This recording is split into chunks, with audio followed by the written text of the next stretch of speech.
আসসালামু আলাইকুম ওয়া রাহমাতুল্লাহি ওয়া বারাকাতুহু। ওয়ালাইকুম আসসালাম ওয়া রাহমাতুল্লাহি ওয়া বারাকাতুহু। সোহেল ভাই, ভাই, জোহরের নামাজটা পড়ছেন নি ভাই? ভাই সত্য কথা বলবো না মিথ্যা কথা বলবো? সত্য কথা অবশ্যই বলবেন। ভাই আসলে আমি পড়ি নাই ভাই। কেন ভাই নামাজটা পড়েন নাই কেন ভাই? নামাজটা পড়ি নাই ভাই, আমাকে শয়তানে ধরছে তাই পড়ি নাই ভাই। আমি আসলে আগে ভাই, পড়তাম, কয়দিন ধরে পড়ি না ভাই, বুঝছেন?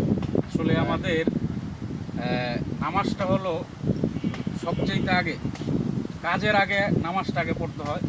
আল্লাহ রসুল সাল্লাল্লাহু আলাইহি ওয়াসাল্লাম বলছেন, আস-সালাতু মিফতাহুল জান্নাতিস সালাহ। নামাজ বেহেশতের চাবি। কিসের চাবি ভাই? বেহেশতের চাবি। বেহেশতের চাবি। আমরা যেরকম আমাদের ব্যবসা বাণিজ্য কোনো প্রতিষ্ঠানের মধ্যে একটা লক, একটা তালা লাগায় ঝুলায় রেখে আসি, সেখানে ঢুকতে গেলে আমাদের কিসের প্রয়োজন হয়? চাবির প্রয়োজন হয়। তালা খুলতে চাবির প্রয়োজন হয়। অফিস আদালতে ঢুকতে গেলে কিসের প্রয়োজন হয়?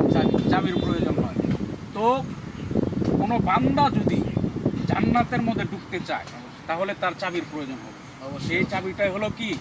নামাজ। আল্লাহ রসুল সাল্লাল্লাহু আলাইহি সাল্লাম বলেছেন, নামাজ হচ্ছে জান্নাতের চাবি।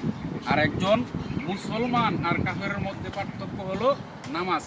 মুসলমান নামাজ পড়ে আর কাফের নামাজ পড়ে না। অতএব আমরা মুসলমান, আমাদের কি করতে হবে? নামাজ পড়তে হবে। ইনশাআল্লাহ সামনে থেকে নামাজ পড়বেন তো ভাই? ইনশাআল্লাহ ইনশাআল্লাহ। আল্লাহ তাআলা আমার প্রিয় সোহেল ভাইকে 5 ওয়াক্ত নামাজিওয়ালা বান্দা হিসেবে কবুল করুন। সকলে বলি আমিন। আমিন। ধন্যবাদ সবাইকে।